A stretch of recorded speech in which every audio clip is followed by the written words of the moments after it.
you know, spent a lot of time electing politicians, and I have great respect for what they do. What they do is really difficult.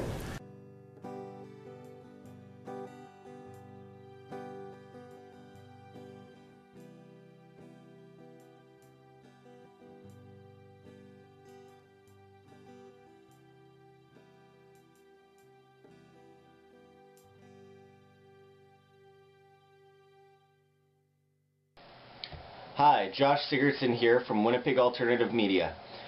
About a few weeks ago, we found out that David Frum, the ex-Bush speechwriter, the Bilderberg attendee, and the AIPAC member, was coming to Winnipeg to do a speech to the University of Winnipeg. We knew it was the usual flip-flop kind of stuff that he usually does, you know, left-right paradigm. But we decided, since he's been to the Bilderberg group 4 times as a guest to Conrad Black, that we had to take the opportunity to confront him. So we've been planning for a couple of weeks to confront him, and the day came. We showed up at the University of Winnipeg, you know, scouted around the hallways, couldn't find our way for a while, but finally a security guard was nice enough to show us where to go. And there he was, standing on stage speaking. So we climbed up into the balcony and sat and listened for a little while. There's a lot of, you know, the usual questions, the stereotypical questions you'd expect on the mainstream news. And we felt like he wasn't being held accountable enough. So what we did was, first, Todd McDougall went down and waited in line to speak into the mic and confront him. He very successfully confronted him and found him to be wrong on many occasions, where David Frum would try to give this excuse or that excuse. Same kind of stuff we've been hearing for many years. And he did an excellent job of confronting him, and he left, and you know, David Frum answered quite a few of his questions, but you know, still the kind of sketchy try to bring up another subject, or try to praise the Bilderberg group, or try to say that, oh well, since it's boring, we don't publicize it. So we kind of expected that. And after Todd was finished his confrontation, I went down there and I confronted him. Now, I get angry when I confront people, especially people like David Frum, who's, in my opinion, a complete scumbag who justifies the death of 1.1 million people. He hangs out with Henry Kissinger and David Rockefeller and the Rothschilds, and it made me sick to my stomach that I was face to face with a man like this. So I confronted him. I got lots of boos because I brought up the Rothschilds, I brought up Kissinger, Bernanke, because he was trying to say no one really powerful goes to the Bilderberg group, which is complete bull. And he was telling me to relinquish the mic. So I continued at it. You know, I continued confronting him on many different issues, including globalism and, of course, keeping it within the Bilderberg group. And he tells us a story about meeting David Rockefeller at the Bilderberg group, and how incredible David Rockefeller was, and how incredible his whole family was going back generations, which is unbelievable for anyone to even try to say. That's like saying Hitler was great, and Rockefeller's got so much blood on his hands. To call him a good person, an incredible person, is just sick. So we continued to confront him on the issue of Bilderberg, because he kept dodging the question and going on to something else. And I ended up leaving the room afterwards, calling him a scumbag and telling him his New World Order will fail. Of course, the whole audience was outraged, you know. How dare this man speak of this thing we've never heard of before, you know. And when I got outside, I noticed a lot of the older people agreed with me, a lot of the younger people despised me, and they wouldn't listen to my reasoning. Which is whatever. You want to stay in your own kind of mindset, sheep mindset. You want to follow that whole idea of ignorance is bliss. And whatever, if that's their decision, if they want to be enslaved, whatever. It's hard to free fools from the chains they revere, as a great man once said. Now, the problem is, let's just put it this way, the video is lost. The video of me confronting David Frum is completely lost. We can't. Something happened with the camera, and it's just not on the camera. We don't know what happened. We had backup, but everything was in the moment. We didn't videotape with the other cameras, and it was a huge shame. We're still looking for some video. There has to be some video, because there is about 100 people in that audience, and someone has to have videotaped it, because it was a very, very big confrontation that it would have been incredible to have that footage. Anyways, instead of showing you that, we'll just show you Todd's footage, who is excellent footage of a great confrontation.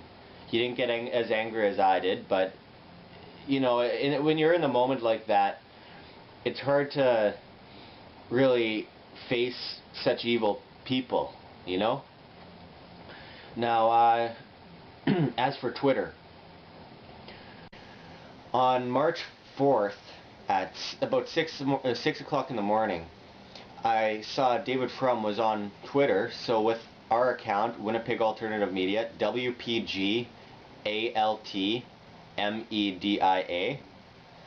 we confronted him and we asked him why he was a guest of Conrad Black 4 times at the Bilderberg group.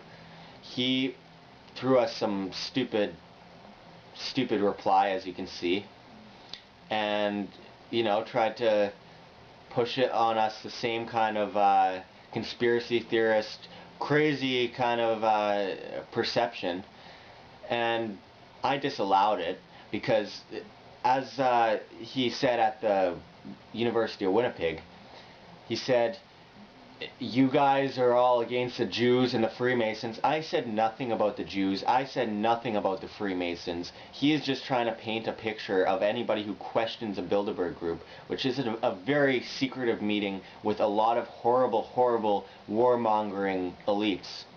And it's a question worth asking. But anyway, he answered our question on Twitter, and, well, right after, we went back on Twitter and we found out that our account was suspended. There you go. You confront one person and your account gets suspended. And it kind of shows the power behind the curtain. Anyways, I hope you enjoy this video. Thank you. People are on. One the politician has to realize you're on the record, potentially on the record. That's the meaning of the Tom Flanagan story, right? That you know, I invite all of us to think: is it true that has there ever been a case in your lifetime when you've said something foolish? I tend to do it a couple times before breakfast, and then I take a little bit of pride. I don't talk much in the middle of the morning, but then it's lunch, and I say, and now it's everything you say, somebody is there recording it, and that is that is a transformative thing in politics. A career. I mean, if you think of what killed Mitt Romney, I mean, George Allen and his Macaca moment. So that's one gigantic change. Everything on the record all the time. The other thing is everything is forever. When people did research on politicians back, it was very hard to find out what politicians had said before. And even if you had to track that on microfiche, it just was obscure. Now everything is not only on the record, but on the record, easily accessible forever. One of the things people often criticize politicians for saying slightly different things in one place, but politicians they also serve a function as a lubricant in society, because you know, millions of people, millions of points of view. If you're going to have any collective action, somebody has to persuade people to work together, and usually it's one of the techniques you have is being kind of blurry about what exactly it is that you're saying to different kinds of groups, and that becomes increasingly impossible. And that's maybe another reason for our more fractious politics, is that people are demanding more clarity from their politicians. It's one of the ironies of politics that the things we think we want from the politicians are often turn out not to be the things we really want. Hello, Mr. Frum. Thanks for coming to speak here in Winnipeg. Just wanted to even briefly touch on what you were just saying there. In a world where we're increasingly seeing more kind of what would appear to be like attacks on freedom of the press. Like here in York, we've had it where he will handpick questions from the media that is there to hear his speeches or hear him talk to the media. And so when you're running into situations like that, and you yourself worked with George W. Bush, where he was kind of doing some of the same things as well, sort of edging away from freedom of the press, it would be, I would say, sort of the duty of the people to use a Twitter or anything that is possible to be able to sort of route around that a little bit. And that kind of leads up to my next question, something that I know is very important to lots of people around the world, Canadians and Americans alike, are policies being set on sort of more the global scale, where you have more talks from our leaders about setting policy, joint policy on sort of the global scale. And I just wondered if you could maybe shed some light on that, being somebody who we knew has attended the Bilderberg meeting 4 times with Conrad Mack. And so we're just wondering if we could shed light. The press have been trying to shed light on Bilderberg and other sort of backdoor meetings like that for decades, and it's finally getting a little more out into the public eye. And I wonder if you could shed some light on the Bilderberg. I'm delighted to talk about Bilderberg. One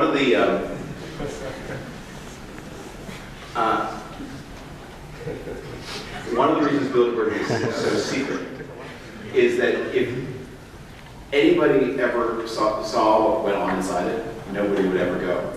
We've heard that for decades, though.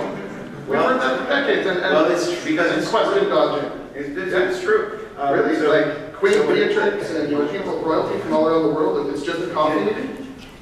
I hate to break this to you, but the Dutch royal family are not very powerful people. Really? Owning Shell? They're buying shipping rights up in the Arctic. That seems pretty powerful to me. I mean, that's a lot of money if they can do that. They're not more powerful than me. Okay. So I'd like to know what they're talking about with my mayor and my questions. You know what? I'll answer the question. You don't have to believe it. Okay. Just here's the answer I'll give you, and then you'll determine something else. Okay. So one of the things that people were very concerned about when I was with Bilderberg was that Davos had replaced Bilderberg as the hot meeting, and that the has-been ratio at Bilderberg was getting higher and higher and higher. So Davos is all open to the public. And I can't pay, and it's on YouTube, and I can't pay you to watch it. You just could not stand it. Because it turns out when you get really powerful, famous people in a public setting, they say the same Tom Friedman-like things that they say in private. Okay, so why could we never see the minutes from those meetings then if they're so boring? Why is it always under wraps and stuff? Well, yeah, okay, there is still speech going on, right? Yeah, but these are people. We talked before about the minute. There's laws in countries that they're not in secret. You will have to relinquish the microphone now because there are other people who want to talk. And, but one of the I talked a minute before about what is it like to live in a world in which no one can ever have a private conversation. And one of the things that politicians need are places where sometimes they can talk without feeling like, if I make a mistake, I'm going to have voters breathing down my necks. And so the question comes up, for example, if you want to have this question, was it a stupid idea to create the euro? And none of the people who are involved in creating the euro are going to join in these. Well, the people. Okay, that's really, now you're being abusive, I'm sorry. My apologies. None of the people who are active in creating the euro are going to want to admit on television that it was a stupid idea, especially if maybe they inwardly think so. It's valuable to have forums where people can talk about those things, and to bring them together in various kinds of international situations. But as you watch, go to YouTube. Look at Davos meetings and tell me how interesting you think those things are. Is that what's happening? Whether it's on the record or off the record, it's a little bit franker, but not much when it's off the record because everybody knows nothing is off the record. And there are smartphones inside Bilderberg Society meetings just as there were Mitt Romney's 47% gathering. So everybody knows you're always on. Someone may be recording me right now. I'm conscious of that. Hopefully. Thank you. Okay. I'm curious what, say, American and Canadian perceptions of America, perceptions of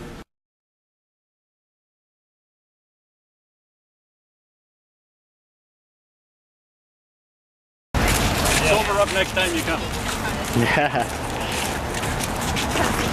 Hey, man. Hey, have anything to say about David Frum? You up and said it, you know. You were able to say it. He's a puppet. We can't be listening to these globalist fools any longer. Yeah, you don't want to buy his book? Come on, he's a nice guy. He's a nice guy, he's never hurt anybody. Just writes speeches that says he wants to kill millions. Yeah, pretty that's much. all. Oh, just go to war with a country that's never once laid a finger on us. Yeah, he's a nice guy.